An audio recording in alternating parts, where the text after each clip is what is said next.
और दोनों बहनें जो सायरा नाज और साइमा नाज थी, तो वो तो मौके पे ही उनकी डेथ हो गई है और मैं ज़ख्मी हो गई थी। और अभी जो जो उसको पनाह देने वाले हमें पता चलेंगे, उनके खिलाफ कार्रवाई होगी। रिश्ता मांगता था और उसको रिश्ता नहीं मिलता था, लेकिन एक्चुअल रीज़न जब सामने आएगा तो पता चलेगा कि क्यों उसने इतना बड़ा स्टेप उठाया, जो उसमें उसने 2 जानें ले ली और एक की मतलब बहुत सीरियसली इंजर्ड कर दिया।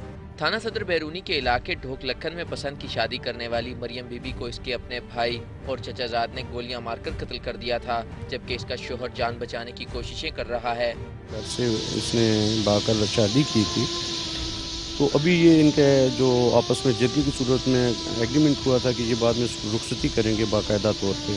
ये थोड़ी सी एजिटेशन का शिकार थी, जिसकी वजह से उसके भाई जो हैं आमर, इसको दूसरे कमरे में ले गए और इसकी वालदा के सामने वो कज़न है ज़फ़र महमूद जिसने फायर की है। थाना वेस्टिज के इलाके नोगजी में 4 बच्चों की मां ने आशना के साथ मिलकर अपने ही शोहर को कत्ल करा दिया। सुरैया बीबी के हफीज नामी नौजवान के साथ ताल्लुकात की खबर जब इसके शोहर को हुई तो दोनों ने मिलकर इलियास को कत्ल कर दिया और पुलिस को बताया कि डकैती के दौरान मज़ाहमत पर इसे कत्ल किया गया। सीढ़ी पर खड़ा था और वो नीचे एक दूसरे से इशारे कर रहे थे, वो छत पर था, उसने देख लिया, उसने नीचे आकर उसे मारा भी। उसने फिर मुझे फ़ोन किया, कहती है कि या मुझे इतना गुस्सा आता है जब वो मुझसे लड़ाई झगड़ा करता है, मेरा दिल करता है कि मैं या तो इसको कुछ देकर मार दूँ या तो अपने आप को। उसने मुझे मारा, बहुत ज़्यादा मारा, फिर सुबह शाम बातें करता था, मुझे ताने देता था। तो हफीज़ कहता है कि मैं इसे मार दूँ, मुझसे शादी कर लो। मैंने कहा ठीक है। फिर उसने कहा कि मैं गोली मार दूँगा। मैंने कहा ठीक है, मार दो। अवामी हलकों का कहना है कि प्यार और मोहब्बत का दावा करने वाले जब जराइम की तरफ राग़िब हो जाएं तो वो संगीन जुर्म करने में भी कोई खौफ महसूस नहीं करते और यूं इनकी आखिरी मंजिल जेल बन जाती है। कैमरा टीम के साथ आमिर सईद अब्बासी, समार, रावलपिंडी।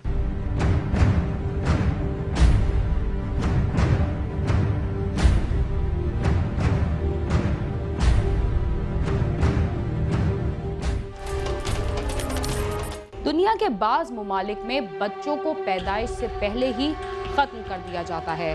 कराची में भी संगदिल मुल्जिमान ने 5 बच्चों को इस दुनिया में आने से कब्ल ही कत्ल कर दिया। पुलिस ने लाशें तहवील में लेकर मुल्जिमान की तलाश शुरू कर दी है।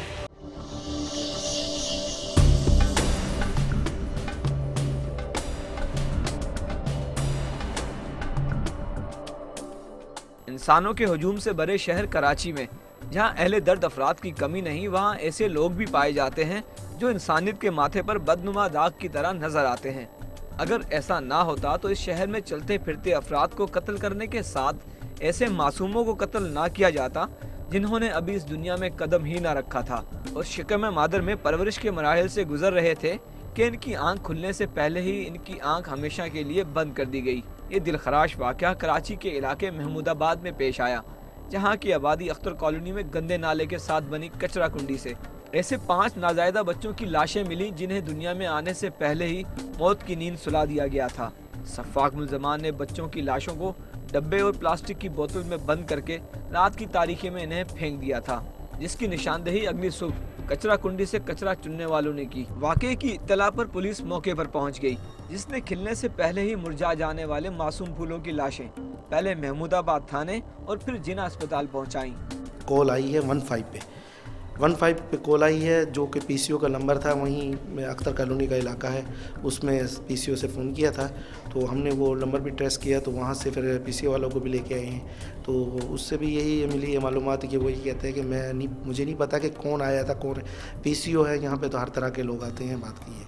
तो 15 पे तो इतला देते हैं, कोई पता नहीं, इसका रिकॉर्ड नहीं आ रहा हमारे पास अभी कि बंदा किसने कॉल की थी। महमूदाबाद और इसके अतराफ़ के इलाकों से नवमौलूद बच्चों की लाशें मिलने के वाक़यात आम हैं, लेकिन अख्तर कॉलोनी के मकीनों का कहना है कि इनके इलाके में पेश आने वाला ये पहला वाक़या है, जबकि महमूदाबाद थाने के एसएचओ का भी कुछ ऐसा ही कहना था। अख्तर कॉलोनी का हमारे इलाका है, जो वहाँ गली नंबर 12 और सेक्टर ई, वहाँ कचरा कुंडी है, साथ एक गंदा नाला है, वहाँ से ये इनकी तकरीबन ये 5 मतलब नामूद बच्चे हैं जिनके तकरीबन एज 4 माह है। तो हमारे पास 15 की कॉल आई थी, तो फिर हम वहाँ पहुँचे, हमने जाके देखा एक शॉपर के अंदर एक प्लास्टिक का जो छोटी सी बरनी थी, उसके अंदर ये 5 बच्चों की डेड बॉडी थी, ये छोटे छोटे से बच्चे थे। तो इनको वहाँ से फिर हम लेके आए, वहाँ से हमने यहाँ थाने में दिए और छिपे वालों को बुला के जिन्हें हॉस्पिटल में भेजे।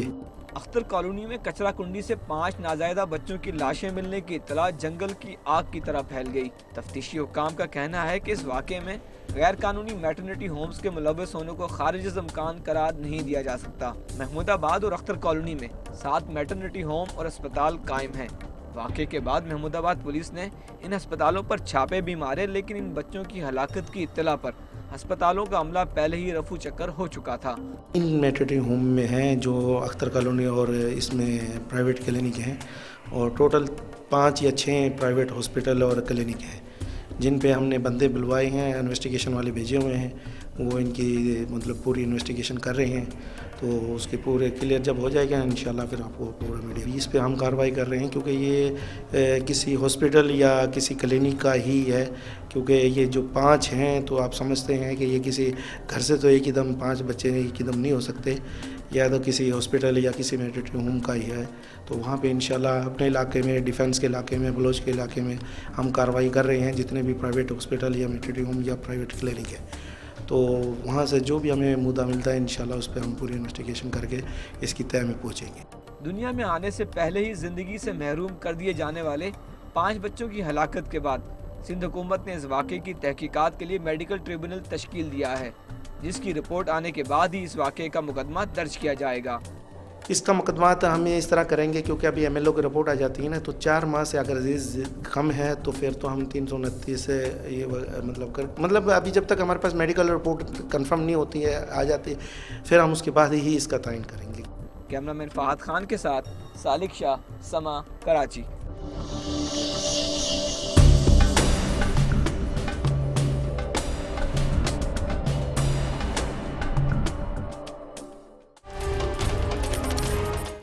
मीरपुर खास में 6 नामालूम मुसल्ला अफराद समाजी रहनुमा के अहले खाना को यरगमाल बनाकर करोड़ों रुपए नकदी और सोना लूटकर फरार हो गए।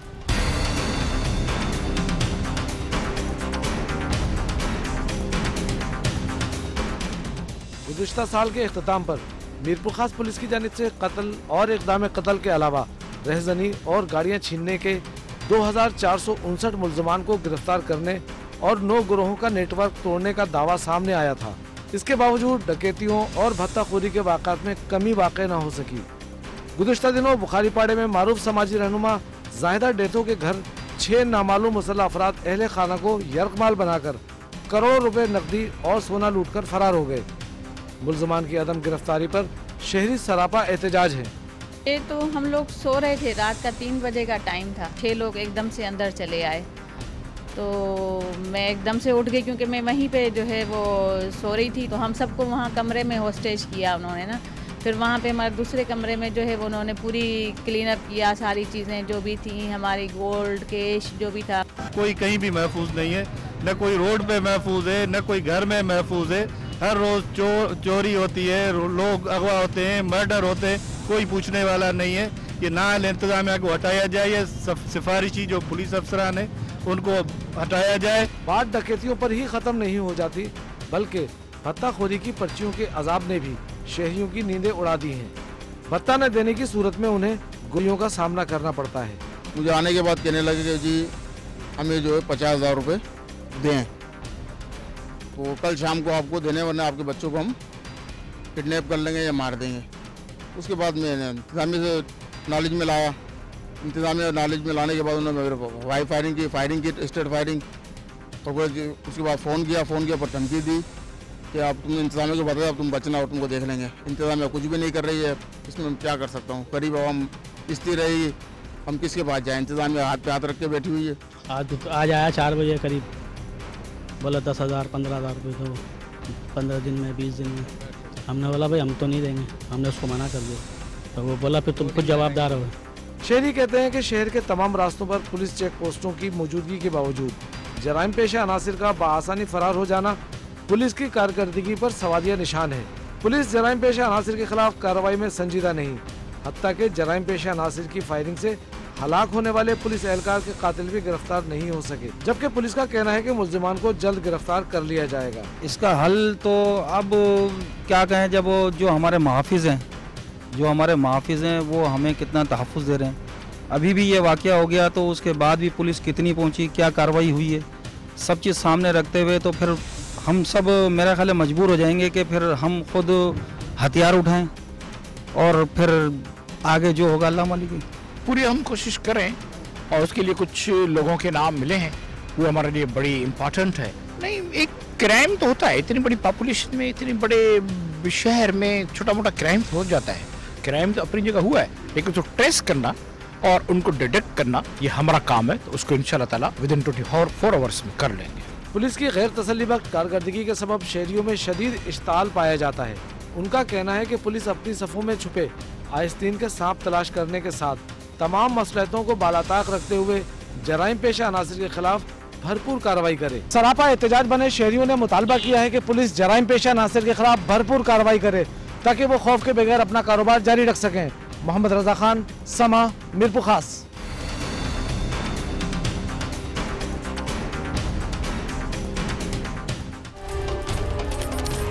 कराची में डाकुओं ने लूटमार करने के लिए सीएनजी रिक्शों का सहारा ले लिया। शहर में रिक्शों में सवार होकर डकैतियां करने वाले 3 गिरोह सरगर्म हैं, मगर पुलिस ताहाल मुल्जिमान को गिरफ्तार करने में नाकाम है।